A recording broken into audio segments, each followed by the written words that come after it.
Merhaba arkadaşlar ve Börk Sepetim YouTube kanalına hepiniz hoş geldiniz. Ben Fulya Karslıoğlu. Bugün sizlere bu güzel yeleğin anlatımıyla geldim. Yeleğimiz erkek bebeklere uygun olarak çalışıldı. 2 yumak Alize Baby Best marka ip kullandım. Birazdan renk nosunu sizlere vereceğim. Yeleğimiz için bir isterseniz en boy ölçüsü alalım. Yapmak isteyen arkadaşlara fikir olması açısından. Etek ucuna kadar 33 santim, yakadan itibaren 36 santim, enimiz ise 30 santim arkadaşlar.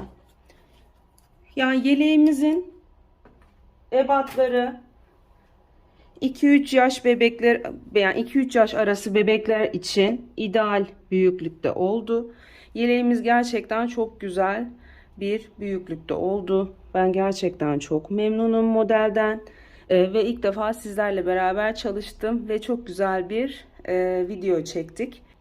Eğer modelimi beğendiyseniz kanalıma abone olup beğen tuşuna basarsanız çok memnun olurum. Abone olun diye yazısının yanındaki zile tıklarsanız yüklediğim videolardan anında haberdar olabilirsiniz. Kanalıma ve bana destek olmak adına alt tarafa yorumlarınızı yaparak beğen tuşuna basarsanız sevinirim. Şiş numarası olarak 3,5 numara kullandım. Kullandığım Alize Baby Best'in ipi biraz inceydi. Normalde Alize Baby Best'te ben 4 numara kullanıyorum ama bu modelde 3,5 numara kullandım. Eğer 4 numara kullanıp da Nako Elite Baby ile yaparsanız bayağı büyük bir yelek elde edersiniz arkadaşlar. Yani 4-5 yaşı bile götürebilecek büyüklükte bir yelek yapabilirsiniz. Şu an çünkü yeleğimizin eni gerçekten çok güzel.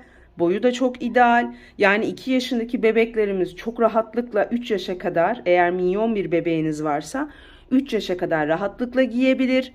Eğer dediğim gibi Nako Elite Baby tarzı daha kalın bir tık daha kalın bir iple örüp 4 numara şişle yaparsanız 4 yaşındaki bebeğinize bile rahatlıkla olabilecek bir yelek elde edebilirsiniz. 5 düğmeli bir yelek yaptım ben.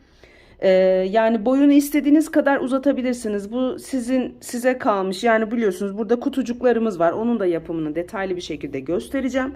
Kutucuklarımızı uzatarak, ilik aralarında açarak daha uzun, daha büyük bir yelek elde edebilirsiniz.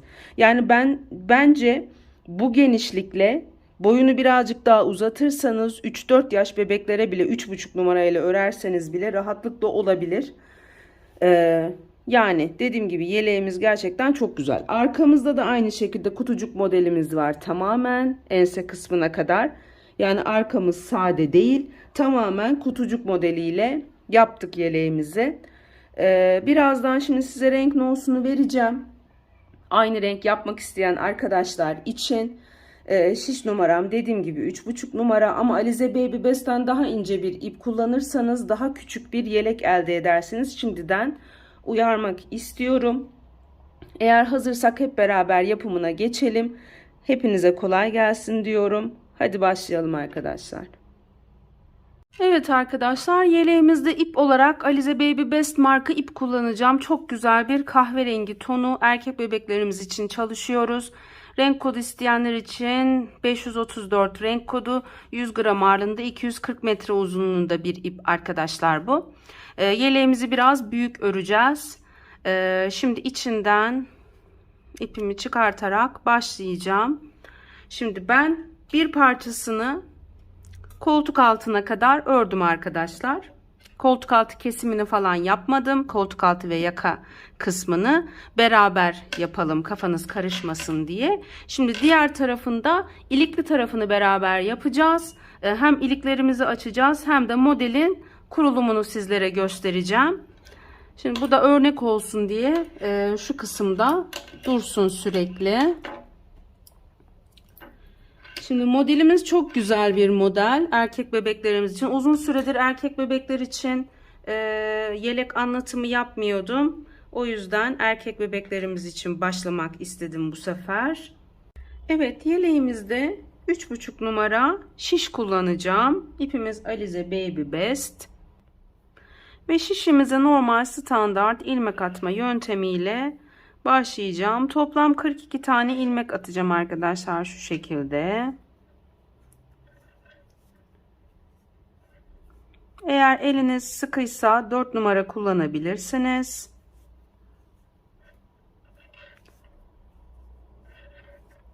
Şimdi standart ilmek atma yöntemiyle 42 ilmeğimizi atalım. Şimdi şişime 42 tane ilmek attım. Bakın şu şekilde başlangıçta olduğu gibi şuradan göstereyim. Hiçbir işlem yapmadan arkadaşlar 5 diş haroşa boyunca yeleğimizi öreceğiz. Buradan itibaren başlıyor. Yalnız 4 diş haroşa örünce bir ilik çalışması yapacağız. 5. diş haroşamızı örerken. O yüzden şimdi bakın ilk ilmeği ben bu şekilde ters örgü olarak alıyorum. Son ilmeği de örmeden alıyorum. Kenar hattım düzgün çıkması için. O yüzden şimdi sıra sonuna kadar tüm ilmekleri ön yüzden düz olarak örüyorum. Ön yüzden düz, arka yüzden de düz olarak örerek bir diş haroşa elde edeceğim.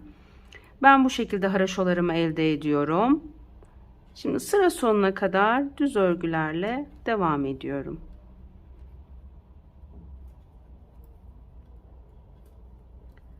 Model gerçekten çok güzel bir model.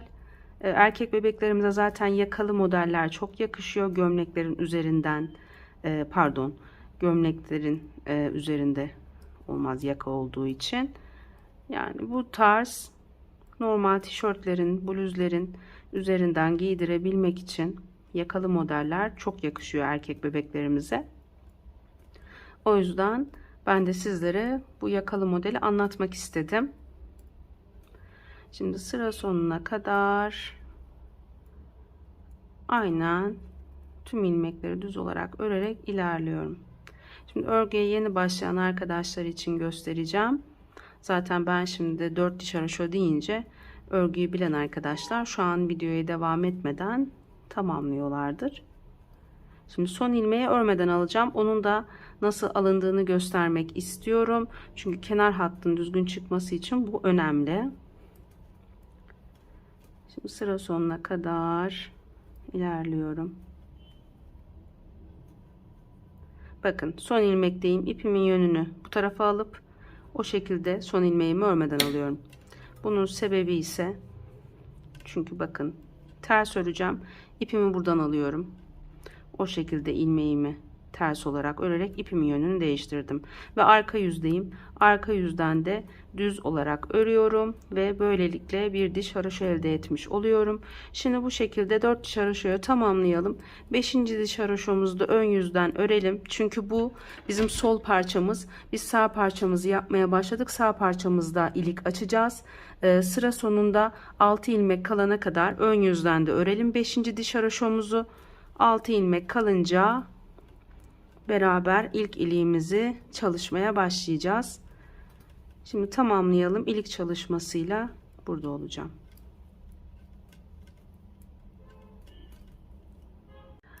Evet, 5. diş haroşamı 4 diş haroşamı ördüm. 5. diş haroşamı da ön yüzden ördüm. Sonda 6 ilmeğim kaldı. Şimdi ilk iliğimizi beraber açacağız. Bir ilmek daha ördüm.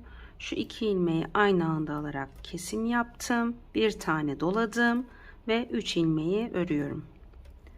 İlk iliğimizi beraber açmış olduk. Şimdi ilk iliğimizi beraber açtık.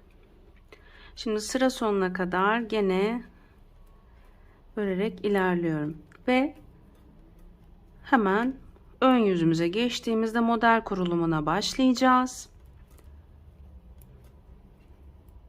Evet arkadaşlar, 5. dişimi de bu şekilde tamamladım. Şimdi modelimizin kurulumuna başlayacağız. Şuradaki kısmı yapacağız ilk önce.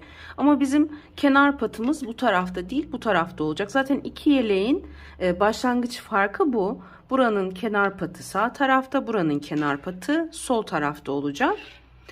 Şimdi önce onun modelinin kurulumunu yapıyoruz beraber. İlk ilmeği yine ters örgü olarak örüyorum. İpimin yönünü değiştirdim. Şimdi bütün kutucuklar 6 ilmekten oluşuyor. Baştaki patımızda, ön patımızda 6 ilmek. Sadece bu sondaki kutucuğumuz 7 ilmek. Onun da bir ilmeğe dikişe gideceği için aynı orantıda devam etmeleri adına burası 7 ilmek. Diğer tüm kutucuklar 6'şar ilmekten oluşuyor. Onun için şimdi burayı 7 ilmek olarak örüyorum. 2, 3, 4, 5, 6 ve 7. 7 ilmek haroşo, bir tane ters örüyorum. Tekrar ipimin yönünü değiştiriyorum. 6 ilmek haroşo. 1, 2, 3, 4, 5 ve 6. Bir ilmek ters. Tekrar 1, 2, 3, 4, 5 ve 6 ilmek haroşo, bir ilmek ters. 1, 2, 3, 4, 5, 6 ilmek haroşo, bir ilmek ters. Tekrar bir tersten sonra tekrar 6 ilmek haroşo. 1, 2, 3, 4, 5 ve 6 ilmek haroşo, bir ilmek ters ve sonda yine 6 ilmeğim kaldı. Bunu da ön patım olarak yine haroşo olarak örüyorum. Son ilmeğimi yine ipimin yönünü değiştirerek örmeden aldım. Şimdi arka yüzüme geçtiğimde arkadaşlar, şimdi baştaki 6 ilmeğimi haroşo olarak örüyorum. 1, 2, 3, 4, 5 ve 6. Ön yüzden ters olarak ördüğümü arka yüzden düz olarak örüyorum. İpimin yönünü değiştiriyorum. 6 ilmek ters örüyorum. 1, 2, 3, 4, 5 ve 6. Tekrar ipimin yönünü değiştiriyorum. 1 ilmek düz, 6 ilmek ters,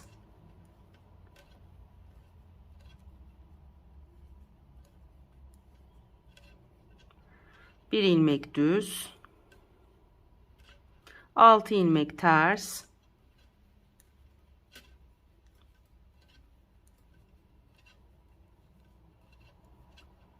bir ilmek düz, 6 ilmek ters,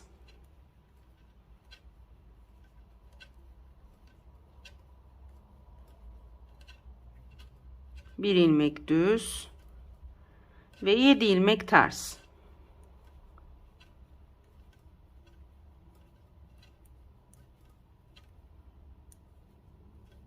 Son ilmeğimi örmeden alıyorum. Ön yüzüme geçtim. Bakın şurayı yaptık şu an. Şuradaki şu içe doğru girikli kısmı yaptık. Şimdi üst taraftaki haroşolu kutucuklara geçiyoruz. Yine baştaki 6 ilmeğim, pardon 7 ilmeğimi, ilk ilmeğimi ters örgü olarak aldım. O dahil 7 ilmeğimi haroşo olarak örüyorum. 2, 3, 4, 5, 6 ve 7. Bir ilmek ters örüyorum. 6 ilmek haroşo örüyorum.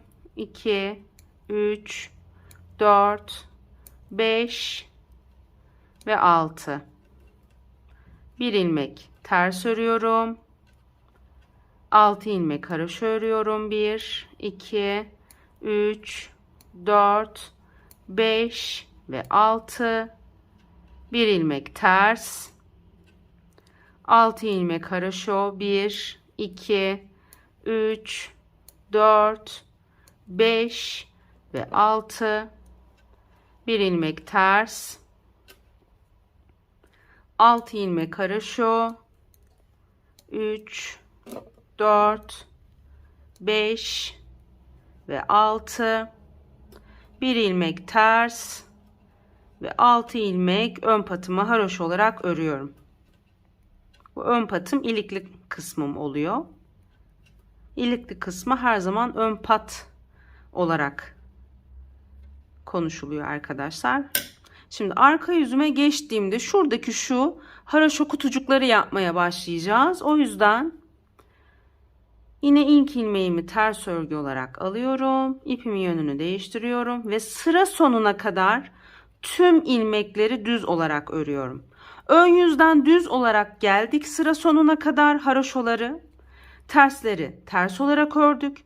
Şimdi arka yüzde tüm ilmekleri düz olarak örüyorum. Bu ön yüzden düz olarak ördüklerimi haroşo yapmamı sağlıyor. Ön yüzden ters olarak ördüklerimi de ters örgü olarak örmemi sağlıyor arka yüzden. Şimdi tüm ilmeklerimi sıra sonuna kadar düz olarak örüyorum.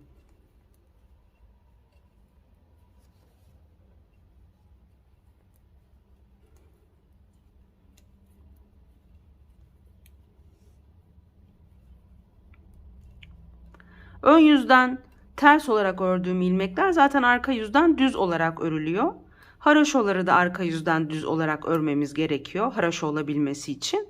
O yüzden arka yüzde tüm ilmekler düz olarak örülüyor ve son ilmekte ipin yönü değiştirerek örmeden alınıyor ve şu an bakın İlk haraşomuzu yani şurayı yapmaya başladık. Şimdi ikinci defa daha göstereceğim. Yine ilk ilmeğim ters olarak alındı. 7 ilmeği düz olarak örüyorum. 3, 4, 5, 6 ve 7. Bir ilmek ters. 6 ilmek düz. 2, 3, 4, 5, 6. Bir ilmek ters. 6 ilmek haraşo. 2, 3, 4, 5, 6. Bir ilmek ters. 1, 2, 3, 4, 5, 6 ilmek düz. Bir ilmek ters. 6 ilmek düz. 2, 3, 4, 5 ve 6. Bir ilmek ters ve ön patımız 6 ilmek haroşa olarak örülerek sıra sonuna geliniyor.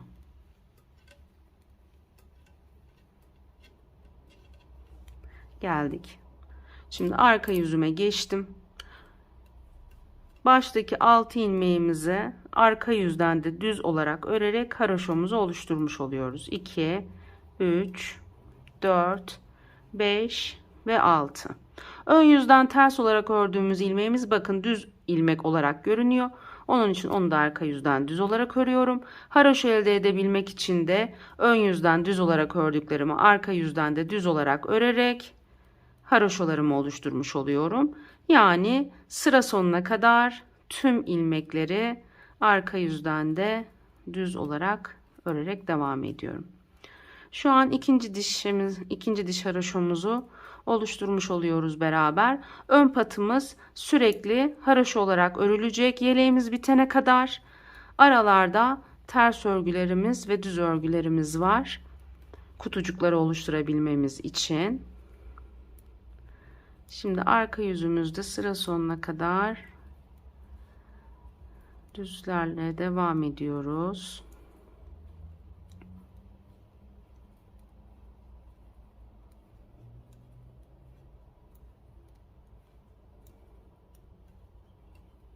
Son ilmeğimi de örmeden alıyorum. Bir bakalım.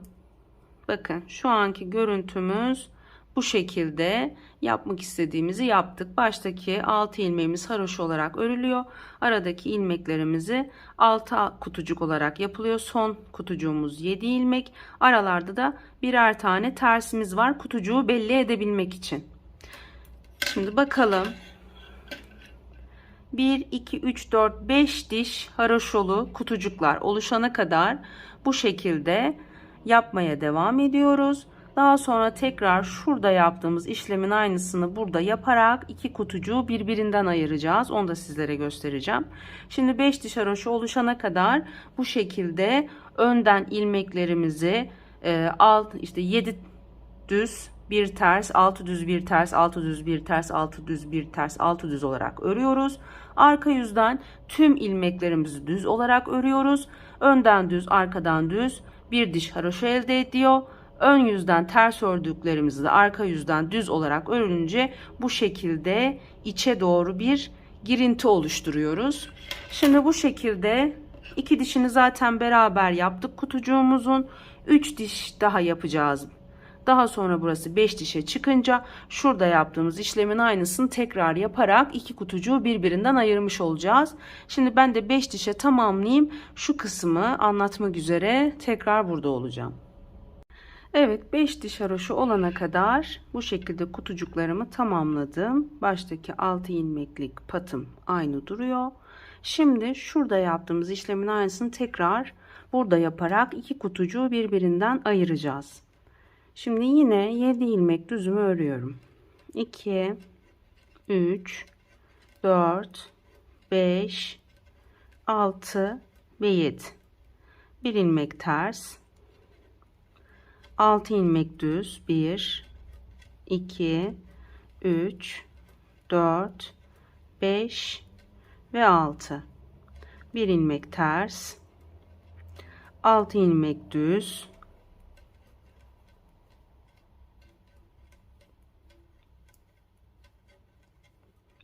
1 ilmek ters, 6 ilmek düz,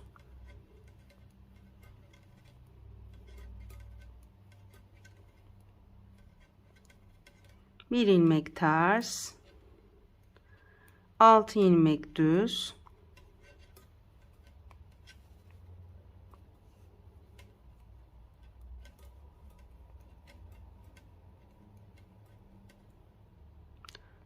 1 kere daha alacağım.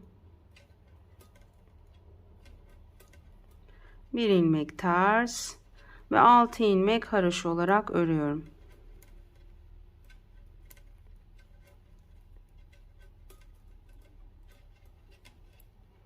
Arka yüzüme geçtim. Baştaki 6 ilmeğimi haroşa olarak örüyorum. 1 2 3 4 5 ve 6. Bir ilmek düz örüyorum. İpimin yönünü değiştiriyorum. 6 ilmek ters.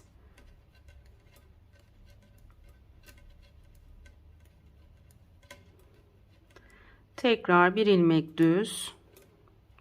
6 ilmek ters.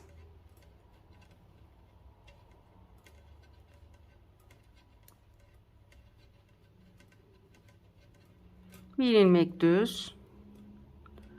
6 ilmek ters.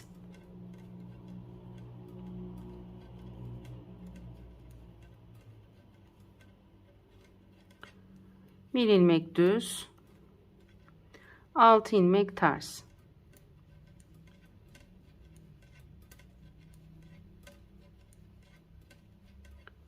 Bir ilmek düz, 6 ilmek, pardon, sonumuz 7 ilmekti. 7 ilmek ters.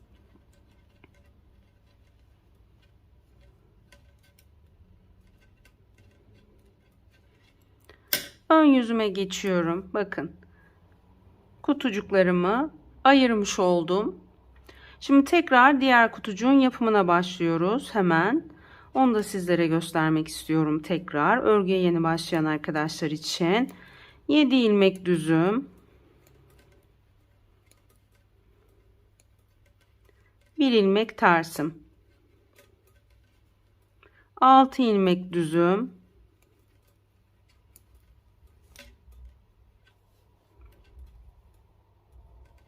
Pardon.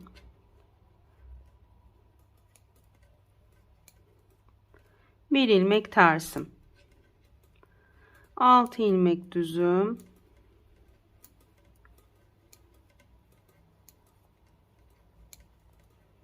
1 ilmek tersim.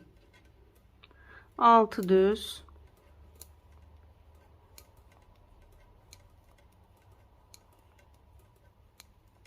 bir ters, 6 düz,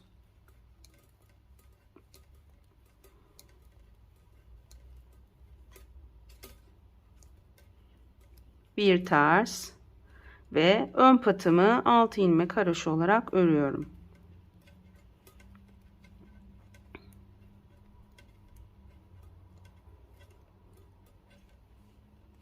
Arka yüzüme geçtim. Arka yüzümde tüm ilmeklerimi düz olarak örüyorum.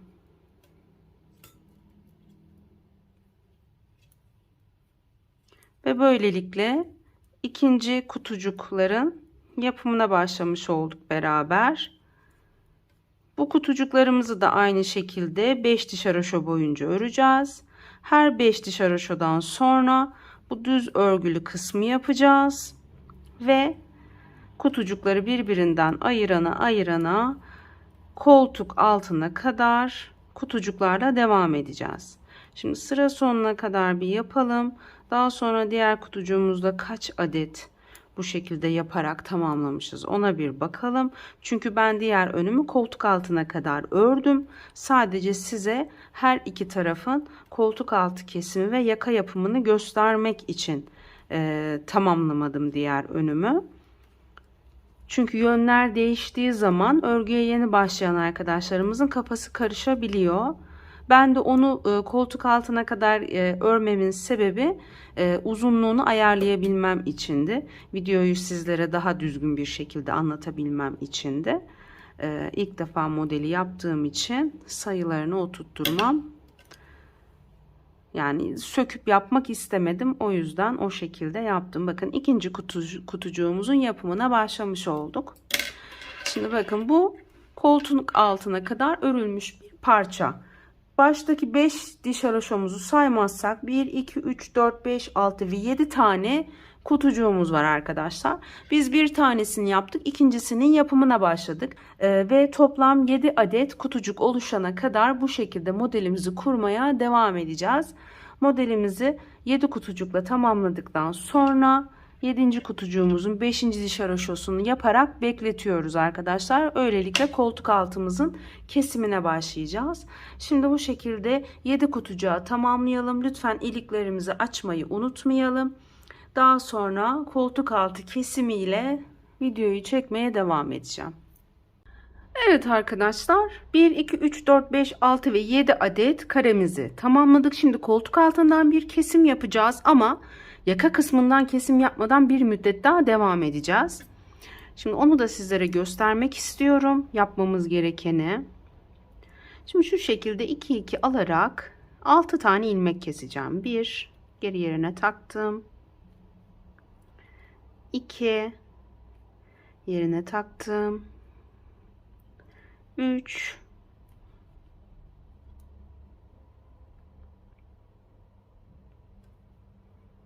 4 5 ve 6. Şimdi şu ilmeğimizi de pardon, burada bir tane ilmeğimiz kaldığı için bir kesim daha yapacağım. Yani toplamda 7 tane ilmek kesiyorum koltuk altı için. 7 ilmeğimi kestim. Şimdi tekrar modeli uygulayarak ilerlemeye devam ediyorum. Tersimi ördüm. Düzümü örerek ilerliyorum. 6 ilmek düz. 1 ilmek ters. 6 düz.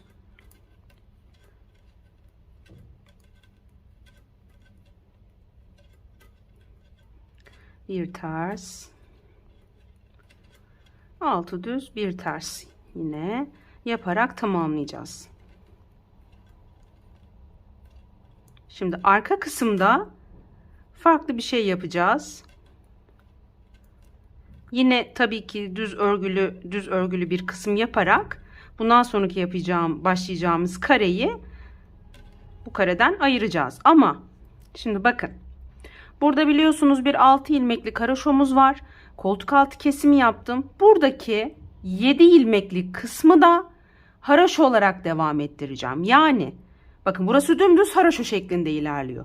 Buradaki bu 7 ilmek de dümdüz haroşo olarak ilerleyecek. Yani burası ön patımız, burası koltuk altı patımız, koltuk tarafı yani omuz tarafı patımız olarak devam edecek. Yani şuradaki şu düz örgülü kısım sadece şu 3 adetlik karemizin üzerinde olacak. Burası dümdüz haroşo olarak devam edecek. Şimdi onu da göstereyim. Bakın yine bu 6 ilmeğimi haroşo olarak örüyorum. 2, 3, 4, 5 ve 6. Ön yüzden ters ördüm. Arka yüzden düz örüyorum. İpimin yönünü değiştiriyorum. 6 ilmek ters. 1, 2, 3, 4, 5 ve 6. Bir tane düz. Tekrar 6 tane ters. 1, 2, 3, 4, 5 ve 6. Tekrar bir tane düz. 1, 2, 3, 4, 5 ve 6. Bir tane düz. Ve bakın son 7 ilmeklik kısma geldim. Bunları da baştaki haroşolarım gibi haroşo olarak örüyorum. Buradan itibaren baştaki 6 ilmeğimiz ve sondaki 7 ilmeğimiz haroşo olarak örülecek. Bu şekilde. Ortadaki 3 tane karemizde model devam ediyor. Yine şu hat devam ediyor ama burası artık bizim buradaki gibi, burası ön patımız, burası omuz tarafındaki, kol tarafındaki patımız olarak devam edecek. Şimdi bir 14 diş haroşo sonra son iliğimizi de açalım ve modeli uygulamaya devam ediyoruz. Aynı şekilde her 5 diş haroşoda bir şu kısmı yapıyoruz ama dediğim gibi sadece şu 3 adet karemizle devam ediyoruz. Burası pat olarak ön pat gibi, burası haroşo olarak ilerleyecek. Burası da zaten birazdan yakamızı keseceğiz. Ona kadar aynı şekilde devam edecek. Burası ise yeleğimiz bitene kadar haroşo olarak örülmeye devam edecek arkadaşlar.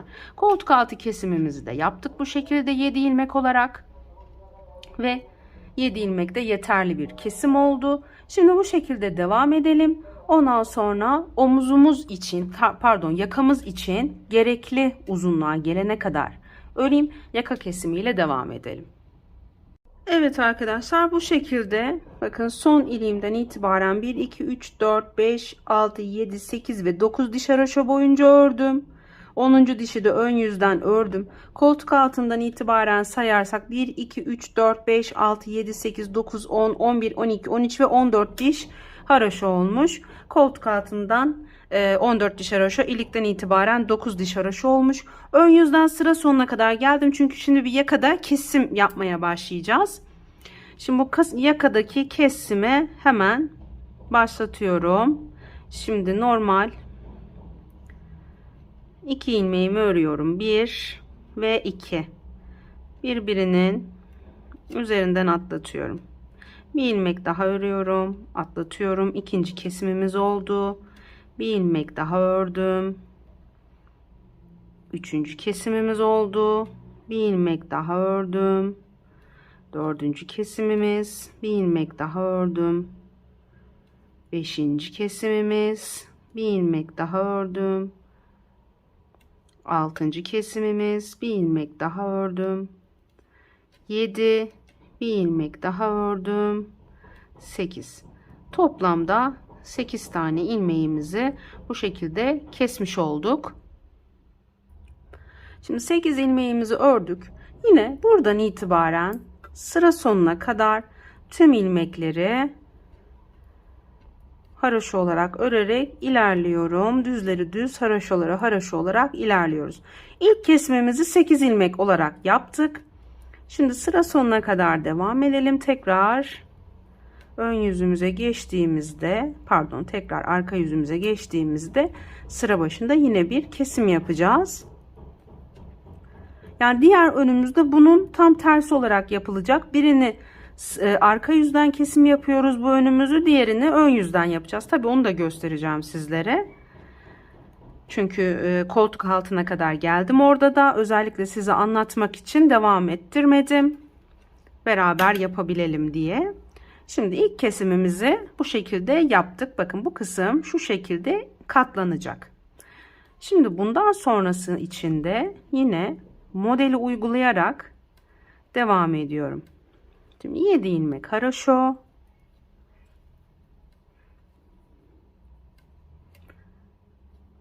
7 ilmek haroşo, 1 ilmek ters, 6 ilmek haroşo, 1 ilmek ters olarak ilerliyorum.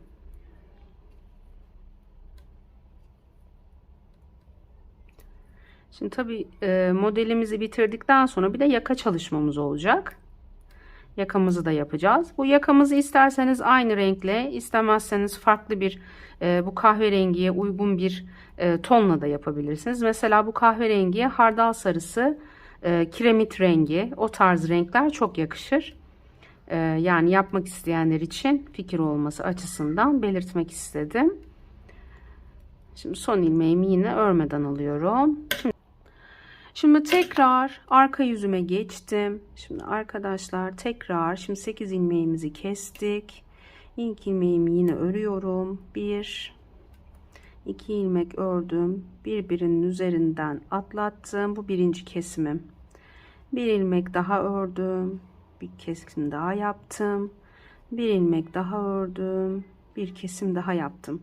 Yani toplamda 3 kesim daha yapmış olduk. Yani şu an 11 tane kesim yaptık 8 ile beraber.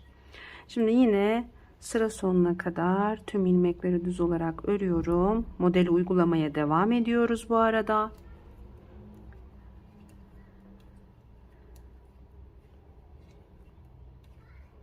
Modeli uygulayarak ilerliyorum.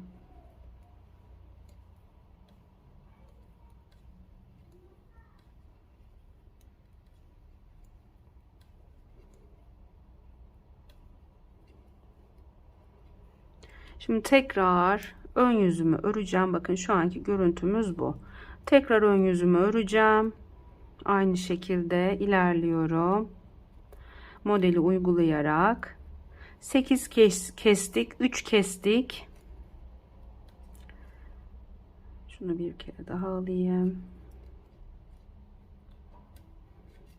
Diğer önümüzün de tüm detaylarını koltuk altına kadar yaptım. Zaten koltuk altına kadar tek sadece patların yeri değişik. Onun haricinde aynı, onun da model kurulumunu sizlere belirteceğim. Koltuk altı kesimini, yaka kesimini, her şeyini beraber yapacağız diğer önümüzün de.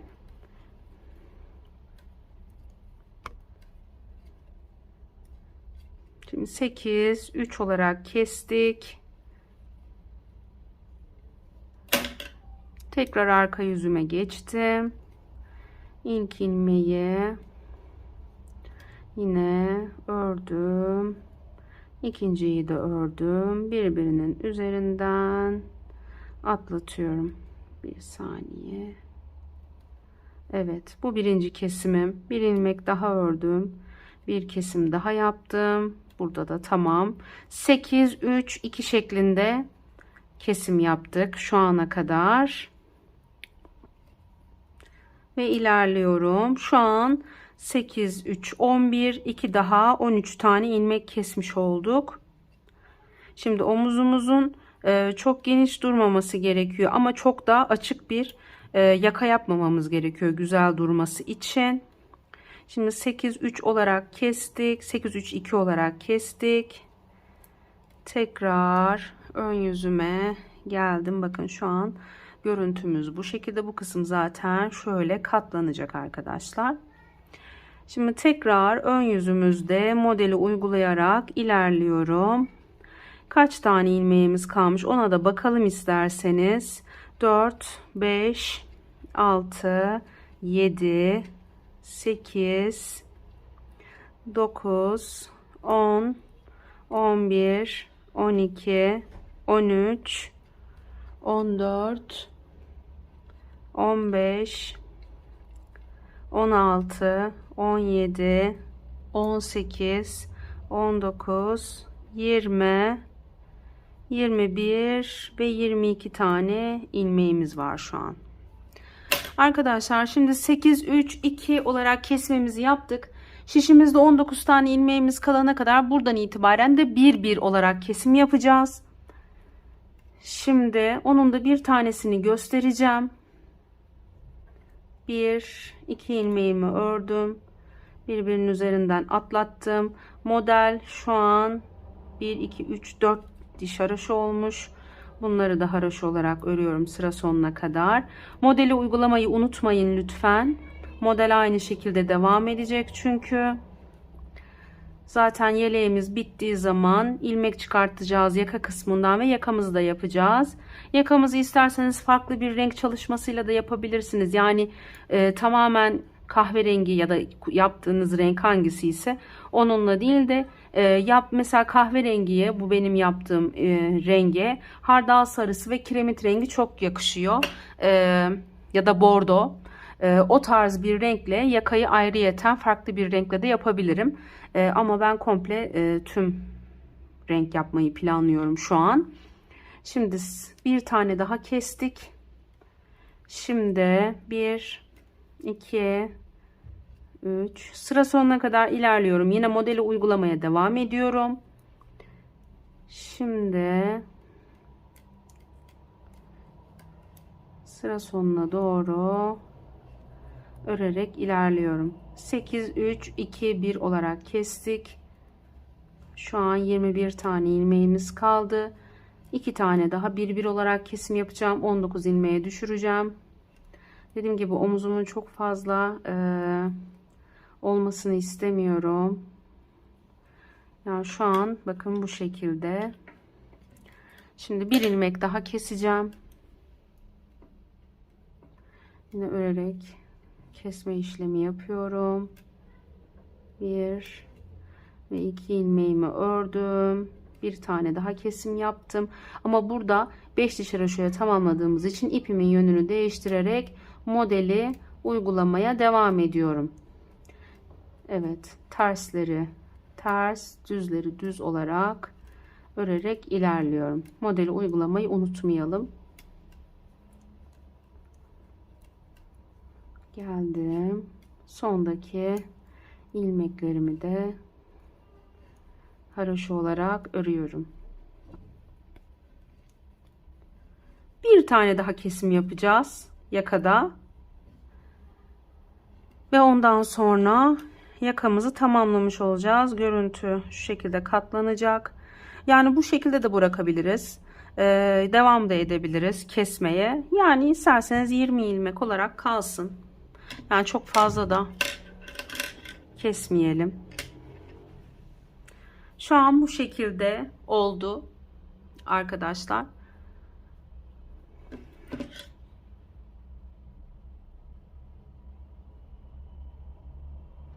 Hadi bir ilmek daha keselim. Şimdi tekrar modeli uygulayarak ilerliyorum. Şu an şişimde 20 tane ilmeğim kaldı.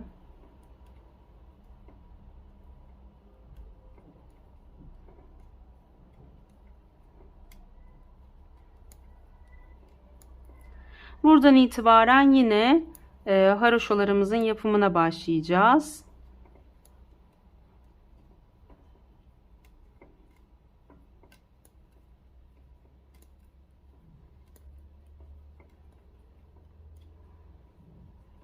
Evet, geldim arkadaşlar. Bakın şu an bu şekilde yakamızın görüntüsü. Şu kısmı saymayacağız. Çünkü bu kısım bu şekilde katlanacak. Şimdi bu şekilde duruyor şu an. Şu an bir tane daha kesim yapacağız. Bir ilmek daha ördüm. 2 ilmek ördüm. Birbirinin üzerinden atlattım. Ve artık kesimimizi tamamladık. 8, 3, 2, 1, 1, 1 şeklinde kesimimizi tamamladık. Şu an şişimizde 19 tane ilmeğimiz var. Ve bu 19 tane ilmeğimizi de bir müddet öreceğiz arkadaşlar. Modeli uygulamaya devam ederek. Koltuk altından itibaren istediğim uzunluğa gelene kadar öreceğim. Tabi bunu da sizlere kaç diş haraşo ördüğümü belirterek göstereceğim. Şimdi saniye şu ilmeği düzelteyim. Evet. Şimdi bu şekilde kesimlerimizi tamamlayalım. Şişimizde 19 tane ilmeğimiz kalacak. Şöyle bir koyalım, bir bakalım. Bakın şu anki görüntümüz bu şekilde arkadaşlar. Şimdi bu 19 tane ilmeğimizi modelimizi uygulayarak bir müddet daha örelim. Koltuk altından itibaren istediğimiz uzunluğa gelince videoyu diğer önümüzün koltuk altı kesimiyle çekmeye devam edeceğim. Evet arkadaşlar, bu şekilde önün birini tamamladım. Koltuk altından itibaren sayarsak 1, 2, 3, 4, 5, 6, 7, 8, 9, 10, 11, 12, 13, 14, 15, 16, 17, 18, 19, 20, 21, 22, 23, 24, 25 ve 26. 26 diş haroşa boyunca örmüşüm. Arkadaşlar ilmek tutucuma ilmeklerimi kapatmadan aldım ve şöyle uzuncana ipini kestim. Şimdi arkadaşlar ipi kestik. Şimdi ipini keserek diye bir parçamızı tamamlamış olduk. Şimdi bakın bu parçamızda bu şekilde yan yana getireceğiz ve modelimizi tamamlayacağız. Şimdi bunun koltuk altı kesimiyle başlıyoruz. Koltuk altı kesimi yapmamız gerekiyor.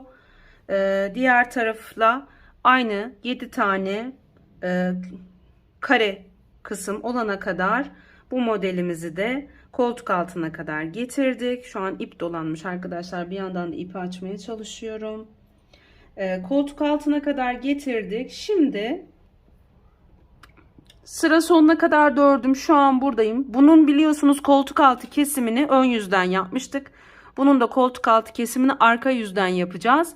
Bunun yaka kesimini arka yüzden yapmıştık. Bunun da yaka kesimini ön yüzden yapacağız. Tamamen bu arkadaşlar. Başka hiçbir fark yok. Bu önümüzde bakın patımız burada. Bunda da burada arkadaşlar. Tek farkımız bu. Bu ilikli bu iliksiz şekilde. Bunun model kurulumunu 6 haroşo 1 ters, 6 haroşo 1 ters, 6 haroşo 1 ters, 6 haroşo 1 ters, 6 haroşo 1 ters ve 7 haroşo olarak kuracağız. Bununsa tam tersiydi. 7 haroşo 1 ters, 6 haroşo 1 ters, 6 haroşo 1 ters, 6 haroşo 1 ters, 6 haroşo 1 ters, 6 haroşo şeklindeydi. Umarım kafanız karışmadan şu an bu parçayı da koltuk altına kadar getirebiliriz. Çünkü dediğim gibi çok bir fark olmadığı için iki ön arasında buraya kadar modeli tamamladım. Şimdi koltuk altından kesim yaparak beraber başlayacağız. Şimdi koltuk altı kesimimizi 2-2 alarak yapıyorum. Şimdi 1 kestim. 2 3 4 5 6 ve 7 tane ilmeğimi kestim. Önde de aynısını yapmıştık. 7 ilmeğimi kestim. Şu an 5 adet haroşolu kısımda olduğum için şimdi arkadaşlar ipimin yönünü değiştirmiyorum, biliyorsanız tekrar bu şekilde. Bu kısmı haroşa olarak devam edeceğiz bu sefer. Şimdi 2 3 4 5 6 ve 7. 7 ilmeğimi ördüm. Baştaki ilmeğimle beraber, kesim ilmeğimle beraber bunları haroşa olarak örüyorum. Bir tane de düz örüyorum. İpimin yönünü değiştiriyorum.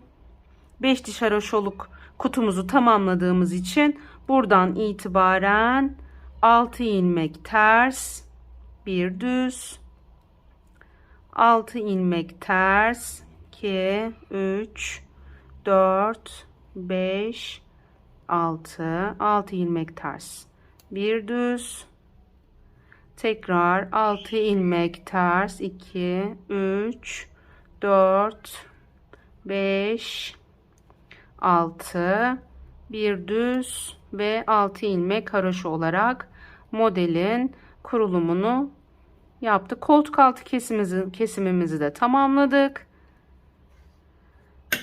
Koltuk altı kesimimi tamamladım arkadaşlar. Bakın şu şekilde şurada yaptığımız haroşola hattı Burada da başlattık bu şekilde. Şu an yeleğimiz bu şekilde, ebatları gayet iyi oluyor. Şu an isterseniz bir en alalım buradan. Enimiz şu an tam 30 santim. Enimiz gayet güzel. Yakamız yok ama bir de boy alalım isterseniz. Boyumuz da 34 santim arkadaşlar. Tam 2-3 yaş arası, hatta 3 yaş çocuklarımız için gayet güzel büyüklükte oldu. Şimdi yakamızın kesimi ne kadar örmemiz gerektiğini hesaplayalım beraber. Yakamız şurada, ilk diş haroşosunu ördüm. Ondan sonra yapmıştım. Şuraya kadar yani.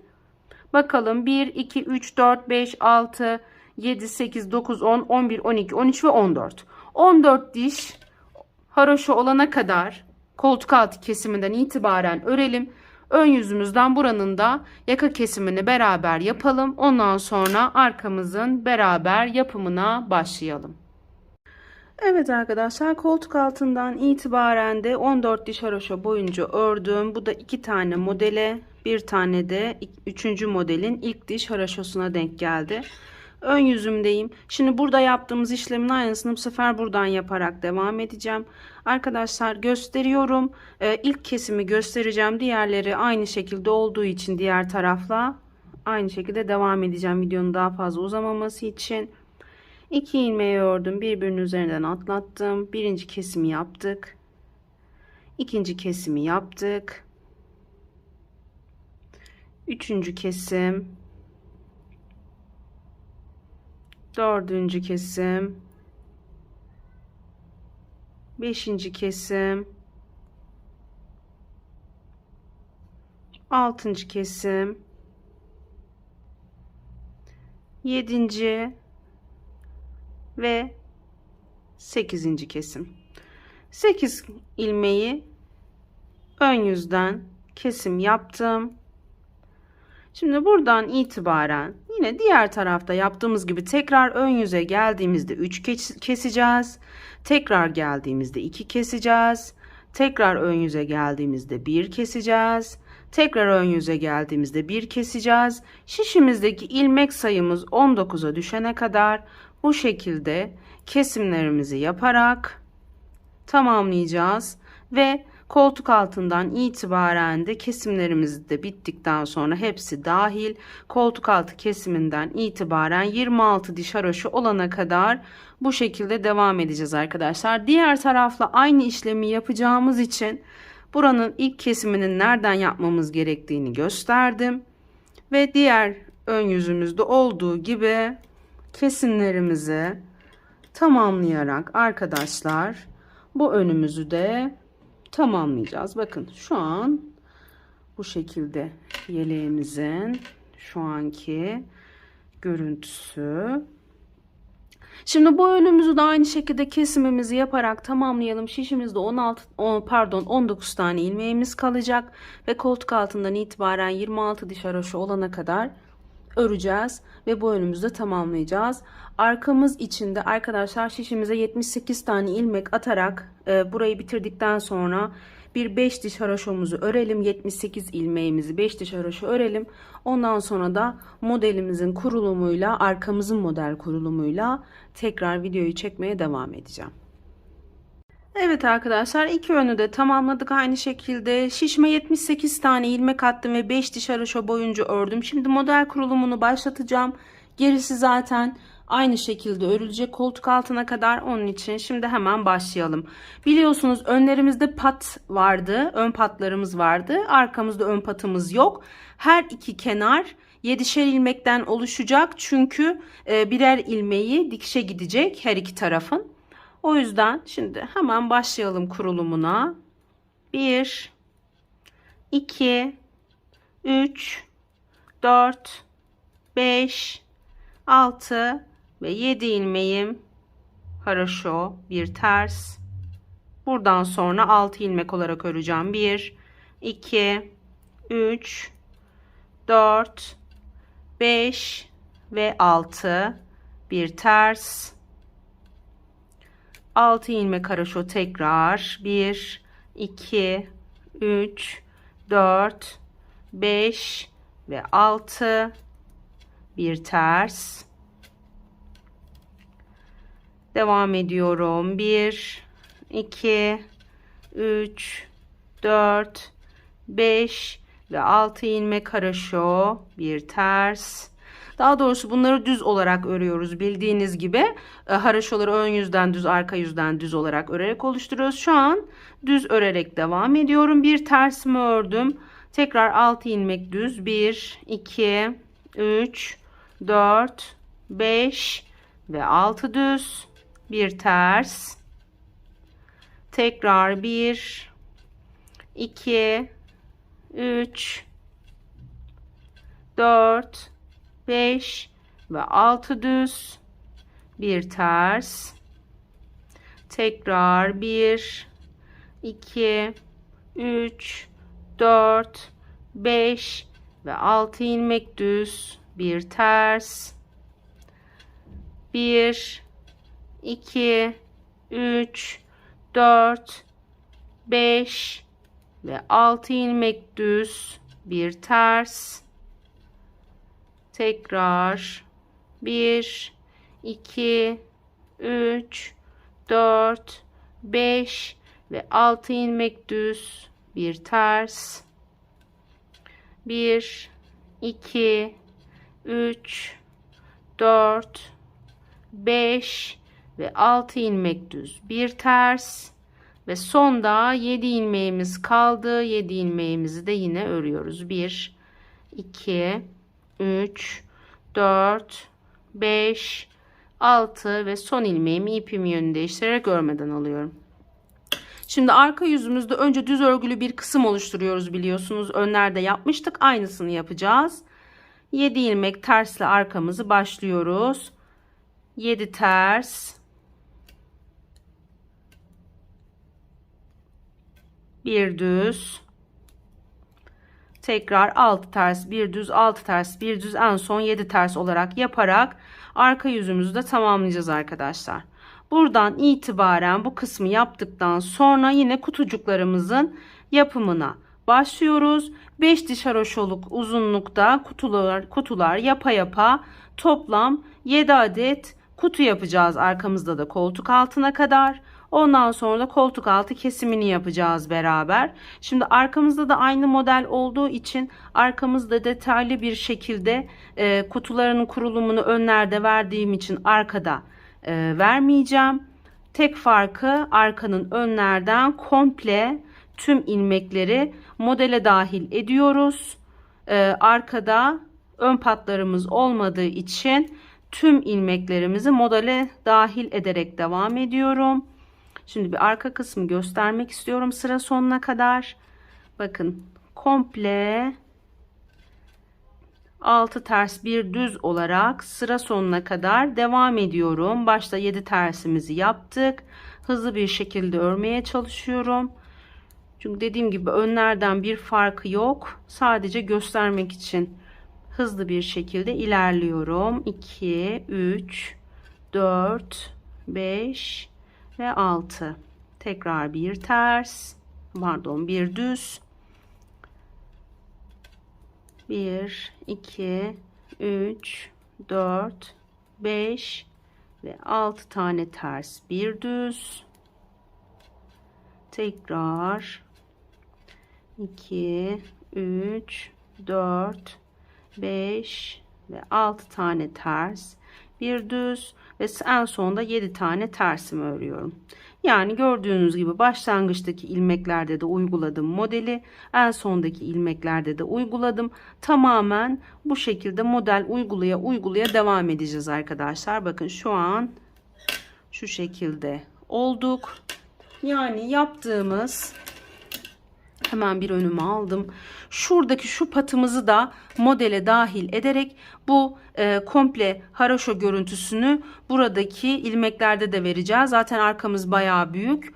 Arkasını büyük yapmamız gerekiyor önlerden. Önlerin toplamı arkadan 6 ilmek fazla. Zaten bu şekilde denk gelir. Bakın şöyle koyarsam anlıyorsunuzdur denk geleceğini.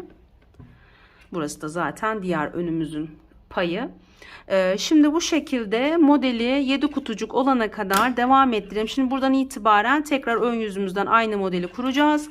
arka yüzümüzden komple tüm ilmekleri haroşa olarak yapacağız. Bu şekilde devam ede arkadaşlar toplam 7 tane kutucuk elde edeceğiz. 7 kutucuktan sonra da koltuk altı kesimiyle tekrar burada olacağım.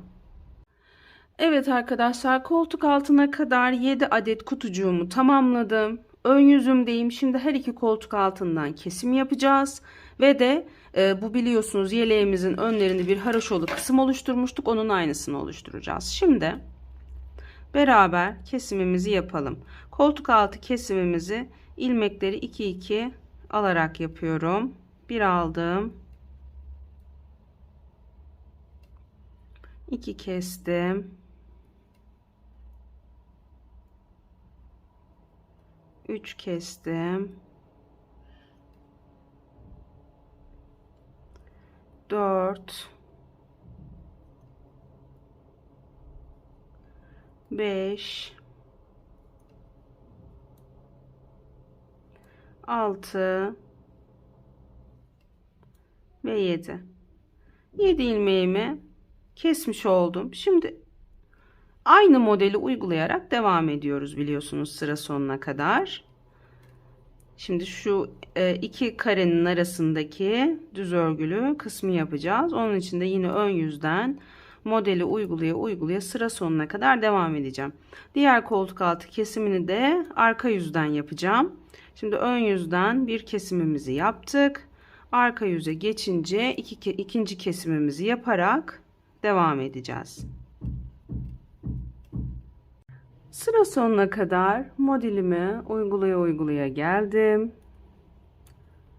Şimdi arka yüzüme geçince hemen kesimlerimizi burada da yapacağız. Şimdi arka yüzümdeyim. Yine 2-2 alarak kesimlerimi yapıyorum. Toplam 7 tane ilmek keseceğim. 1 2 3 4 5 6 ve 7. Şimdi haroşolu hattımızı yapacağız arka yüzümüzden. Bu benim birinci ilmeğim. 2 haroş olarak örüyorum. 3 4 5 6 ve 7. Artık bu 7 tane ilmeğim normal bakın haroşo hat olarak çıkıyor yine. Ve yani haroşolu hattı oluşturduk. Şimdi bu ilmeğimi de düz olarak örüyorum. Şimdi 6 tane ters. 2 3 4 5 ve 6. Tekrar bir düz. 6 ters.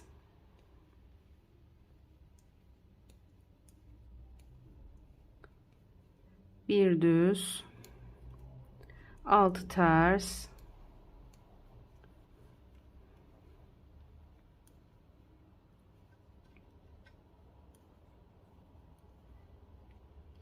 Tekrar bir düz. 6 ters.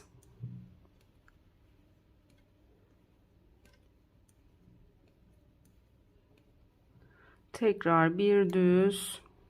6 ters.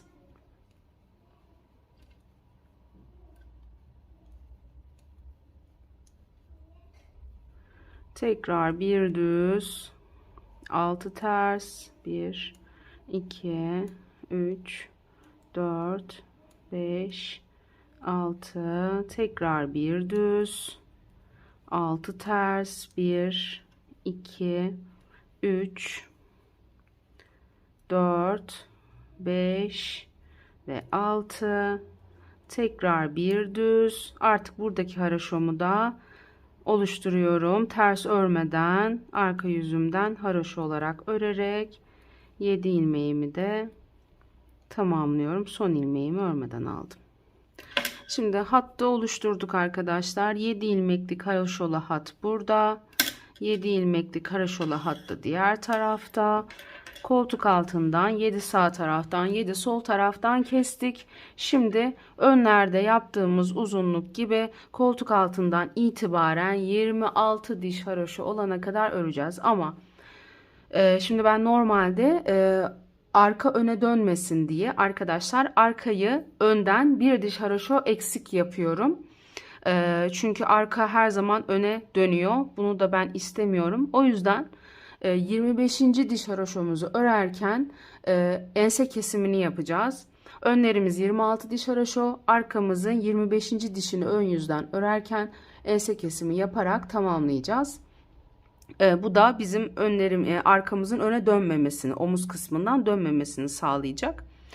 Şimdi bu şekilde koltuk altından itibaren 24 diş haroşa olana kadar örelim. 25. dişi örerken ense kesimini beraber tamamlayalım. Daha sonra da yakamızın yapımına geçeceğiz. İstiyorsanız birkaç ilmek kalmış. Ona bir bakalım. 2, 4, 6, 8, 10, 12, 14, 16, 18, 20, 22, 24, 26, 28, 30, 32, 34, 36, 38, 40, 42, 44, 46, 48, 50, 52, 54, 56, 58, 60 ve 64.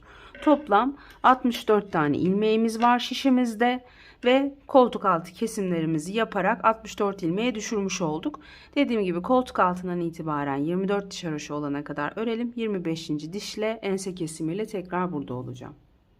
Evet arkadaşlar, koltuk altından itibaren de 24 diş haroşa olana kadar bu şekilde arkamı da tamamladım. Şimdi 25. diş haroşamı örerken ense kesimimizi yapacağız. Biliyorsunuz önlerimiz 19 ilmekten oluşuyordu.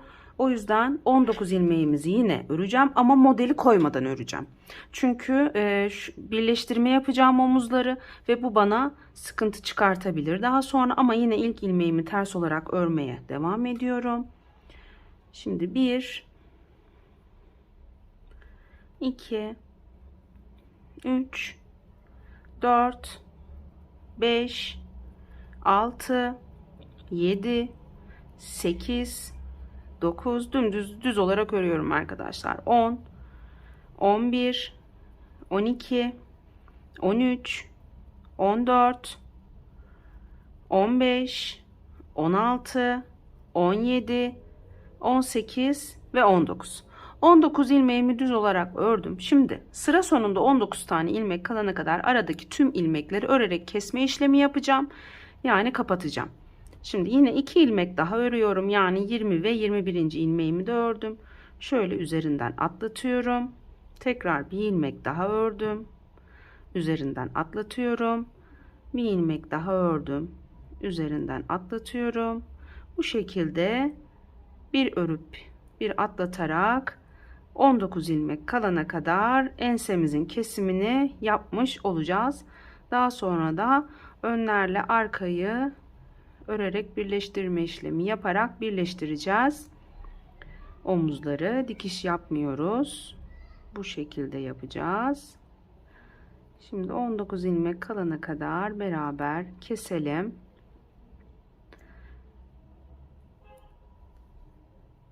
Önce yanların dikişini yapmadan bir yakamızı yapacağız. Daha sonra ama omuzlarımızı yakamızı yapabilmek için birleştirmemiz gerekiyor ilk önce. Beraber ilerleyelim.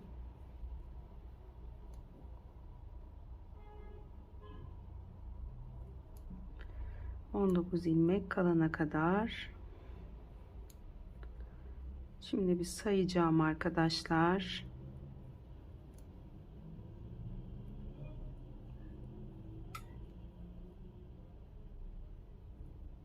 Bir bakalım.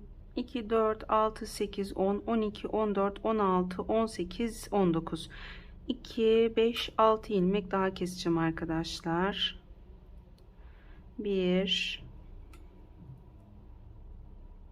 2, 3, 4, 5, bir ilmek daha, 6. Şimdi bir ilmeğim burada, 2, 3, 4, 5, 6, 7, 8, 9, 10, 11, 12, 13, 14, 15, 16, 17, 18 ve 19. Biri de burada 19. Şimdi sıra sonuna kadar yine tüm ilmekleri düz olarak örüyorum. Ensemizin kesimini de yaptık. Her iki omuzumuz için 19 tane ilmeğimiz şişimizde. Diğerleri kesildi ensemiz için. Şimdi omuzları birleştirme işlemini de yapalım beraber. Yani yeleğin rengiyle beraber çikolata gibi bir yelek yaptık arkadaşlar. Çikolata görünümlü. Bakın ensemizin kesimi de gayet güzel. Şimdi arkadaşlar beraber ensemizi de birleştirelim. Yeleğimizin büyüklüğü de bu arada çok güzel oldu. Şimdi şu şekilde. Bakın ikisinin de dış kısmı birbirine bakıyor. Bu şekilde birleştireceğiz şimdi. Şimdi şu ilmekleri de bir şişime almak istiyorum.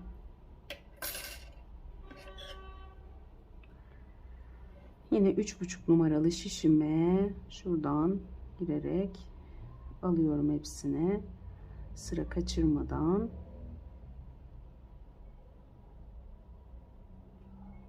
Şimdi normalde biliyorsunuz benim daha önce videolarımı takip edenler bilirler. Ben önce bütün ilmekleri bir şişe toplarım. Daha sonra kesimini yaparım. Ama burada zaten 3,5 numaralı bir şiş kullandığımız için bu işlemi yapmayacağım. Direkt ilmekleri keserek tamamlayacağım. Evet arkadaşlar, iki şişi de yan yana bu şekilde aldım. Bir tığım var. Parmağıma dolayarak yapacağım. Onun için şimdi ipimi parmağıma doluyorum arkadaşlar. Tığ yardımıyla şimdi birleştirme işlemi yapacağız. Bir omuzumuzu diğerinde aynı şekilde yapacağız. Şimdi önce bu şişimden bir ilmek, daha sonra bu şişimden bir ilmek alıyorum. Tığ numaram biraz kalın, kasma yapmaması için. Daha sonra ipimi tığıma dolayarak ikisinin içinden geçirdim. Daha sonra tekrar bir bundan aldım, bir bundan aldım. Bu sefer üçünün içinden geçirdim. Her zaman tığımda bir tane ilmek kalacak arkadaşlar. Daha sonra tekrar bir tane bundan, bir tane bundan aldım. Ve hepsinin içinden geçiriyorum. Tekrar bir tane bundan, bir tane bundan ve hepsinin içinden geçiriyorum. Aynı şekilde arkadaşlar sıra sonunda hiç ilmek kalmayana kadar bu şekilde birleştireceğiz. Bir ondan bir ondan alınacak ve daha sonra da beraber yakamızın yapımına başlayacağız. Yakamızdan da ilmek çıkartacağız ve yakamızı da öreceğiz beraber. Şimdi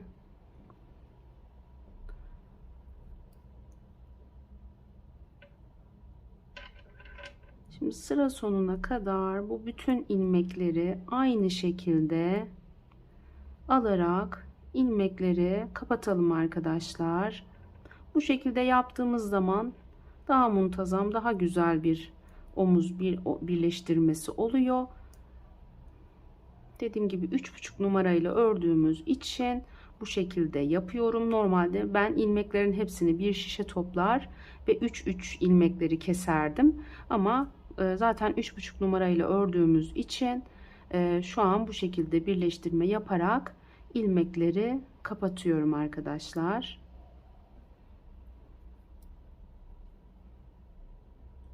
Şimdi ilmeklerin hepsini kapatalım. Omuzumuzun birleşmiş haliyle tekrar burada olacağım. Evet, tığımda son bir ilmeğim kaldı. Birazcık şöyle kesiyorum ve son ilmeğin içinden de ipimi geçirip biraz ilmeği sıktım arkadaşlar. Birleştirmiş olduk beraber. Diğeri de aynı şekilde yapılacak zaten. Yani birini göstermem yeterli olur diye düşünüyorum. Bakın omuzumuzun birleştikten sonraki hali bu şekilde gayet güzel oldu. Yaka yapacağımız için çok fazla kasmaması gerekiyor. Bakın birazcık da arkamız önümüz arkaya döndü. Zaten bunu istiyordum. Arkam öne dönsün istemiyorum arkadaşlar. Çünkü gerçekten çok kötü bir görüntü oluyor o zaman. Ama bu şekilde şimdi yakamızı da yapınca gayet güzel bir görüntü olacak. Şimdi diğer önümüzü de aynı şekilde birleştirelim. Daha sonra yakamız için ilmek çıkarmaya başlayacağız. Evet arkadaşlar, iki omuzu da birleştirdik. Şu an omuzlar birleştikten sonraki görüntümüz bu şekilde. Şimdi yakamız için ilmek çıkartacağız. Bunun için arkadaşlar iç kısmından ilmek çıkartacağım. Çünkü dışa doğru dönük bir yaka yapacağız. O yüzden şimdi şu ilk kesim yaptığımız bir 8 ilmek vardı biliyorsunuz. Oradan ilmek çıkarmayacağım. Çünkü o şu şekilde içe doğru dönecek. O yüzden şimdi orayı es geçerek ilmek çıkarmaya başlayacağız.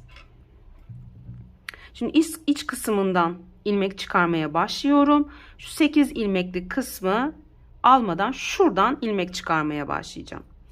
Yine aynı renkle devam edeceğim. İsteyenler burada farklı bir renkle yakamızı yapabilir. Ben aynı renkle yapacağım arkadaşlar. Şu şekilde tam şuradan ilmek çıkarmaya başlıyorum.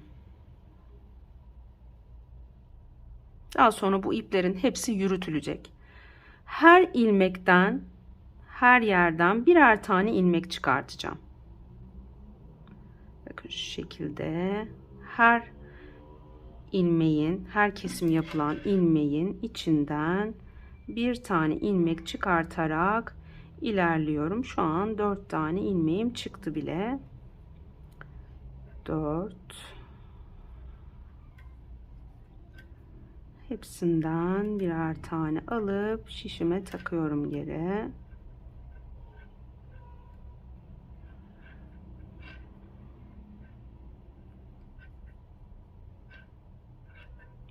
Kasma yapmaması için ilmek atlatmadan tüm ilmeklerden birer tane ilmek çıkarmamız gerekiyor. Bu şekilde ilerleyelim. İç kısımdan çıkartıyoruz. Dış kısımdan yaka için ilmek çıkartılmaz. Çünkü yakamız dışa doğru döndüğü için bu şekilde yapılması gerekiyor. İlmek çıkarta çıkarta sonda 8 ilmeğim kalana kadar, ya daha doğrusu 8 ilmeklik kesim yeri kalana kadar ilmek çıkartarak devam edeceğim. Tabi toplamda size kaç ilmek çıkardığımı da belirteceğim. Ya tabi sizin ilmeğiniz bir fazla olur, iki fazla olur. O sıkıntı değil. Yani o kadar takılmayın. Öyle bir fazla oldu, iki eksik oldu. O kadar önemi yok. Yani siz tek tek hepsinden ilmek çıkarmaya çalışın arkadaşlar, kaçırmadan. Önemli olan bu. Şimdi hepsinden ilmek çıkarta çıkarta ilerleyelim. Şu an arka ense kısmındayım. Ense kısmından da ilmek çıkartıyorum. Tek tek hepsine girerek. Şimdi bu şekilde devam edelim. Kaç tane ilmek çıkardığımı sizlere belirteyim. Evet arkadaşlar, yaka kısmından bu şekilde ilmeklerimi çıkardım. Toplam 62 tane ilmek çıkarmışım arkadaşlar. Dediğim gibi 60 olur, 64 olur. Yani bu kadar ona takılmayın. Ben elimden geldiği yerlerden çıkardım. 62 tane ilmeğim var şu an şişimde. 64, 60, 58, yani bunun hiçbir zararı yok. Yeter ki önemli olan doğru yerlerden ilmek çıkartıyor olmanız. Şimdi bu yakamızı da haroşa olarak örerek başlayacağız. Şimdi ilk ilmeğimi örmeden almak zorundayım. Çünkü ilmeğim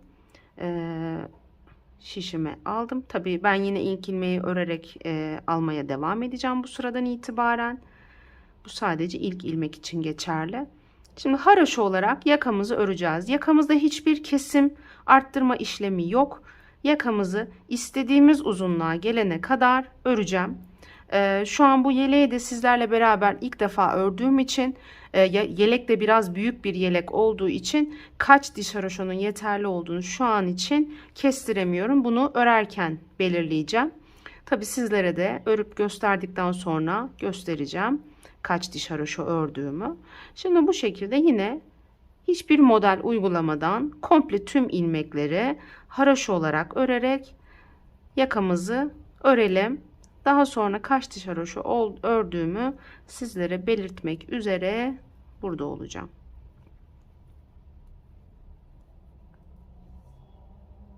Evet arkadaşlar, yakamı bu şekilde 14 diş haroşa olana kadar tamamladım ve örerek kesme işlemi yaparak yakamı kestim.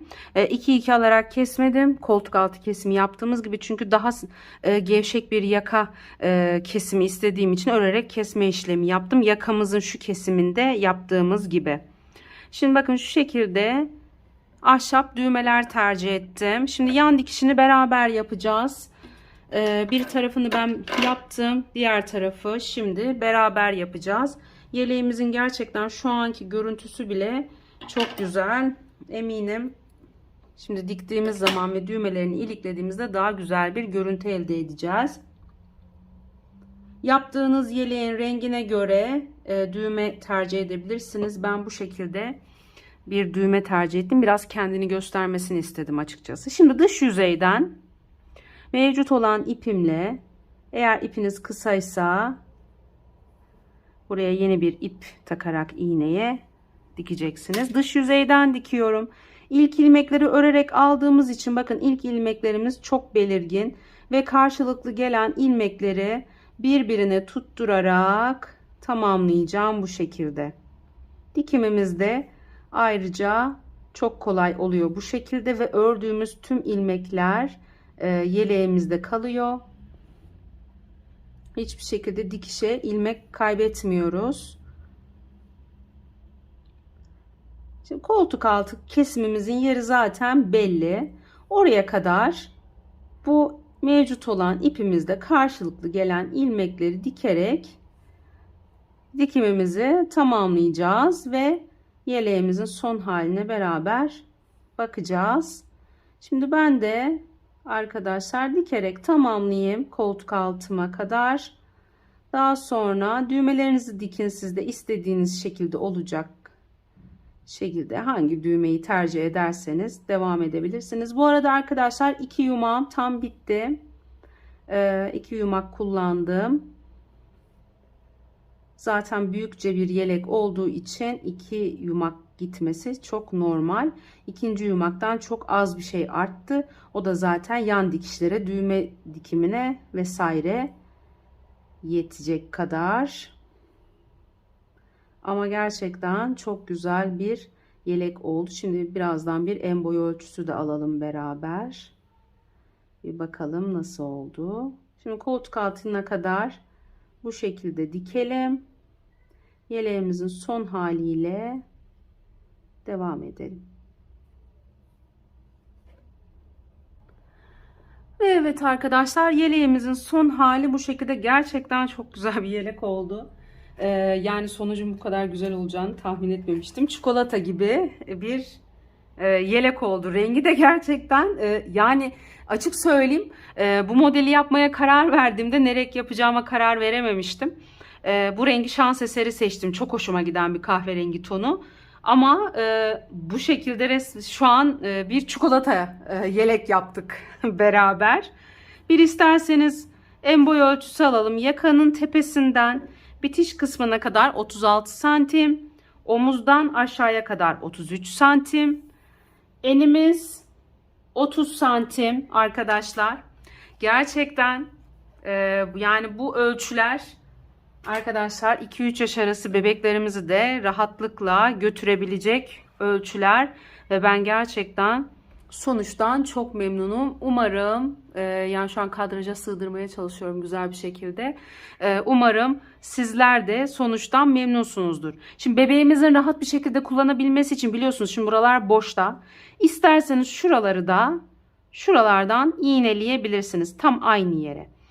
Aynı ölçüde açılabilmesi için görüntü şu şekilde aynı sabit gelen yerlere aynı renk iğne ve iplikle buralardan tutturarak buraları sabitleyebilirsiniz. İsterseniz bu şekilde de bırakabilirsiniz.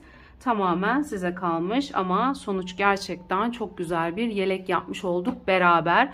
Umarım modelimi beğenmişsinizdir. Modelimi beğendiyseniz kanalıma abone olup beğen tuşuna basarsanız çok memnun olurum. Abone olun diye yazısının yanındaki zile tıklarsanız yüklediğim videolardan anında haberdar olabilirsiniz. Kanalıma ve bana destek olmak adına alt tarafa yorumlarınızı yazarsanız çok sevinirim. Hepinize videomu izlediğiniz için teşekkür ediyorum. Kolay gelsin diyorum. Hayırlı günler diliyorum.